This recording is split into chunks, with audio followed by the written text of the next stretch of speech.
አመሰግናለሁ።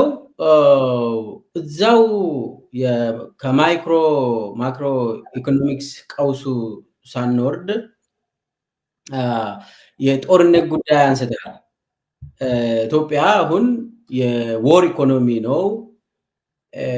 ሙሉ በሙሉ ለሶሻል ሴክተር ለትምህርት ወይ ለጤና ምናምን ቢመደብም ዞሮ ዞሮ ለጦር ነው የሚውለው እና የአጠቃላይ ኢንፍሌሽን አጠቃላይ ገንዘብ ዝውውርና ገንዘብ ከየት እንደሚመረት ራሱ እሱን አንስተሃል። አሁን ምርታማነት በተመለከተ ለምሳሌ ኦሮሚያና አማራ ክልል ላለፉት 2 ዓመታት ኦልሞስት ኦሮሚያ ላለፉት 6 ዓመታት አማራ ክልል ላለፉት 3 ዓመታት አሁን ኦልሞስት 3 ዓመት ሆኗል። ጦርነት ውስጥ ነው። ትግራይ ኦልሞስት ዴቨስቴትድ ነው በቃ እና በተለይ ደግሞ ኦሮሚያና አማራ ክልል ምርት የሚመረትበት በአብዛኛው ማለት ነው እዚህ አካባቢ ነው፣ ግን ጦርነት ላይ ናቸው እነዚህ ኤሪያ።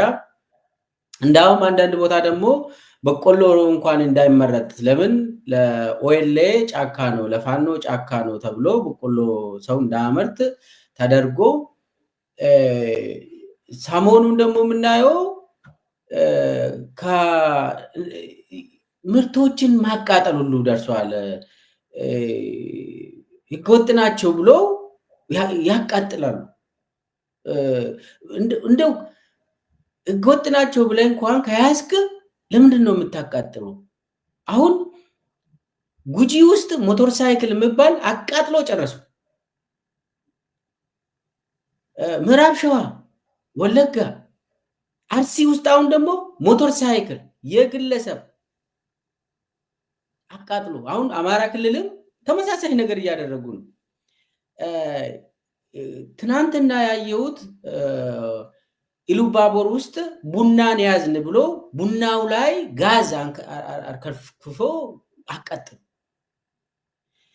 የምንረዳው በተለይ ፕሮዳክቲቪቲ ላይ ፎከስ እንድታደርግልኝ ፈልጌ ነው።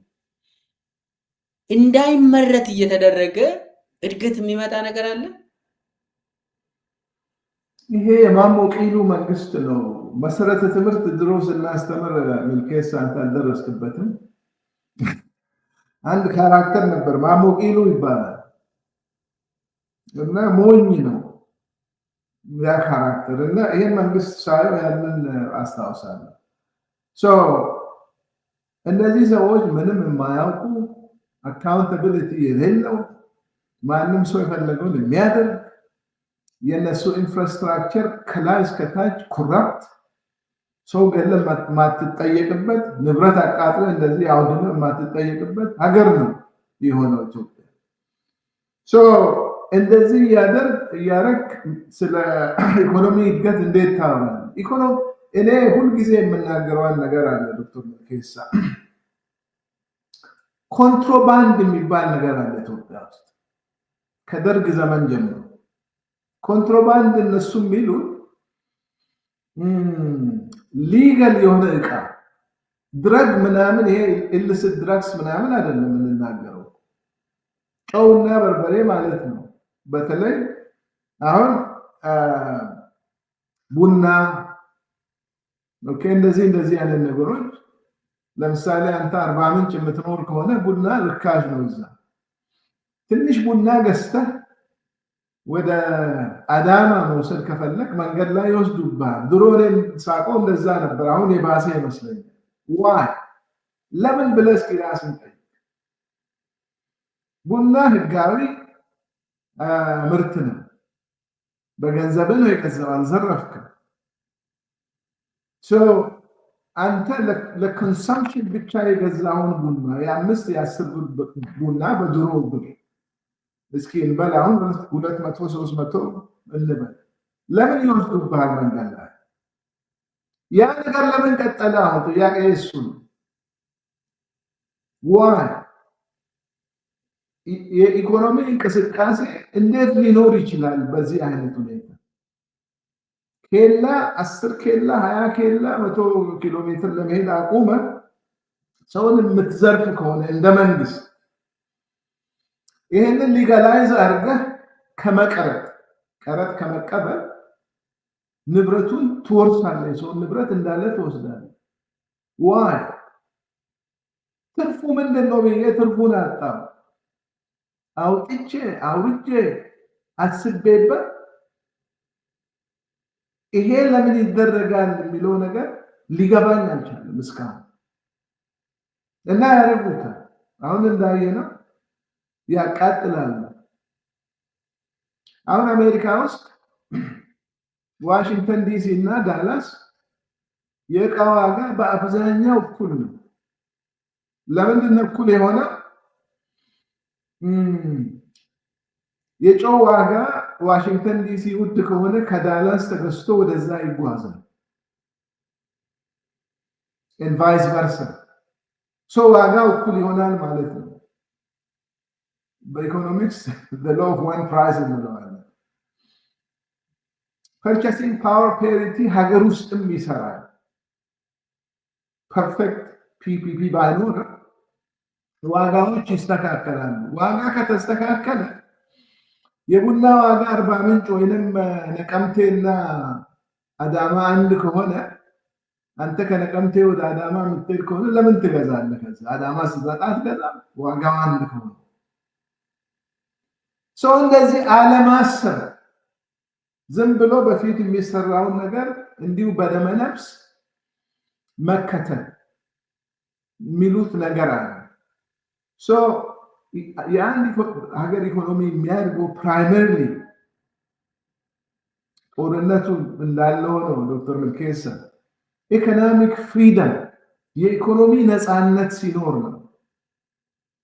በነፃነት ስትነግድ፣ በነፃነት ከዚህ ገዝተህ እዛ ስትሸጥ፣ ከዛ ገዝተህ እዚህ ስትሸጥ፣ እድገት የሚመጣው እንደዛ ነው።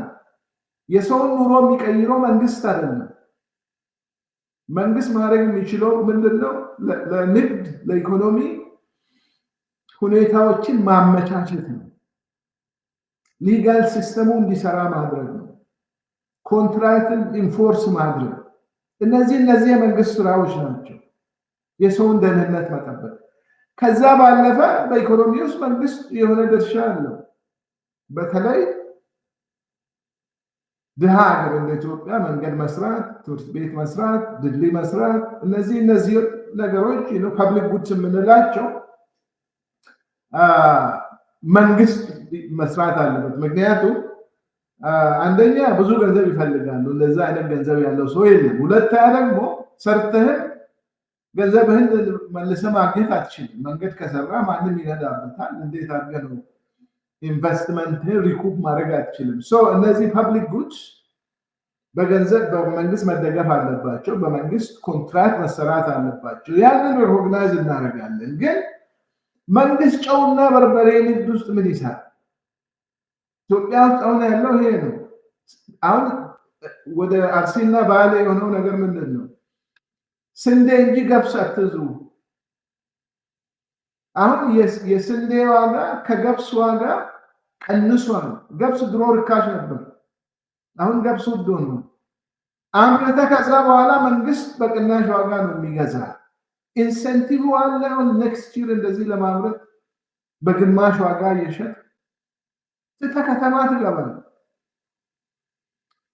ይሄንን እየጮህን ነገር ናቸው፣ አይሰሙም። አሁን ለእርሻ የሚሆንና ለከብት እርባታ የሚሆን መሬት አለ ኢትዮጵያ። ትልቁ ሚስማኔጅመንት ኤቭሪዌር። አሁን ኦሮሚያ ውስጥ ምሳሌ ኦሮሚያ ውስጥ ስትሄድ ለከብት እርባታ የሚሆን መሬት ተራራውን ምናምን ታርሶ ታያለህ።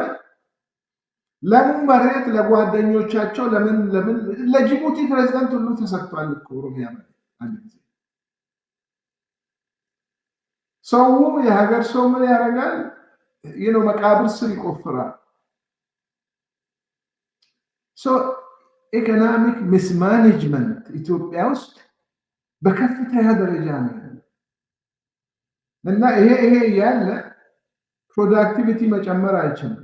ሌላው ደግሞ የተያዘው ነገር ከዚህ ጋር ዶክተር ሚልኬሳ ፕሮዳክቲቪቲን ለመጨመር የማምረቻ መሳሪያዎች ያስፈልጋሉ፣ ካፒታል ጉድስ።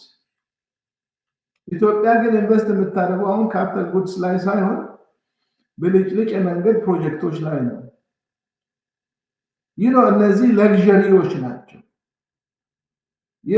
ሚድል ኢስተርን ካንትሪስ ገንዘብ ስላላቸው ነው ሁሉንም ነገር ሰርተው ሲተርፍ ነው መንገዳቸውን ያሳምሩ፣ የሰውን ኑሮ ቀይረው። ኢትዮጵያ ሰው የሚበላ የሚጠጣ የሌለበት ሀገር ያውም እኮ መንገድ ብትሰራና ቀበሌዎችን ከትላልቅ ከተማዎች ጋር ብታገናኝ ጥሩ ነው። ያን ደግሞ በጣም አስፈላጊ ነው። ግን አዲስ አበባ ውስጥ ለጉራ መብራቶችን ከውጭ እየገዛ መብራት መንገድ ላይ ማቆም ትርጉሙ ምንድን እንደሆነ አልገባኝም። ይሄ ነው ሚስማኔጅመንት አለ። ሰውን አይሰሙም፣ ምክር አይወስዱም፣ ወይ ራሳቸው አውቆ አይሰሩም። ይሄ እኮ ነው እንደ ዶሮ ማለት ነው። ዶሮ ራሱ አታ ብትነዳት እንደ ከብት ቀጥ ብላ አትሄድ። የኢትዮጵያ መንግስት እንደዛ ነው። ወፊን ቤቱ ኢትመን እንደምቱ ይባላል በአፋን ራሱ አታ ስትነዳ ደግሞ አትሄድ ወዲህ ወዳ ትላለች። ይሄ ነው ዶክተር ሚልኬሳ ትልቅ ሚስማኔጅመንት አለ። አሁን እንደምናየው በተለይ ጦርነት እያለ ጦርነት መኖር ብቻ እኮ አይደለም ዶክተር ሚልኬሳ፣ የጦርነት ወሬን መጥፎ ነው ለኢኮኖሚ። ወሬው ራሱ ኤክስፔክቴሽኑ የጦርነት ይሆናል። አንዱ ኢኮኖሚን የሚያሳድገው ጉድ ኤክስፔክቴሽን። ይሄን አልሰማ ይሆን ጠቅላይ ሚኒስትሩ አላውቅም። ራስን በጥይት እንደመምታት እኮ ነው።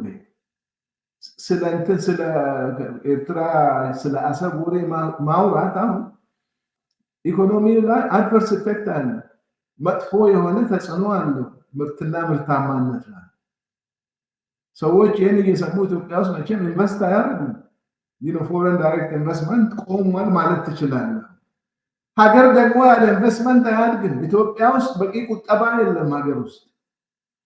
ከውጭ ደግሞ ካፒታል አትራክት ማድረግ አትችልም። እንዴት ነው ኢኮኖሚ የሚያድገው? እንዴት ነው ስራ የሚፈጠረው? እኔ አይገባኝም እንዴት የነሱ ፕላን ኢትስ ባፍሊንግ ሚ። እና ሜጀር ኮርስ ኮሬክሽን ያስፈልጋል። ሜጀር ኮርስ ኮሬክሽን ኢትዮጵያ ውስጥ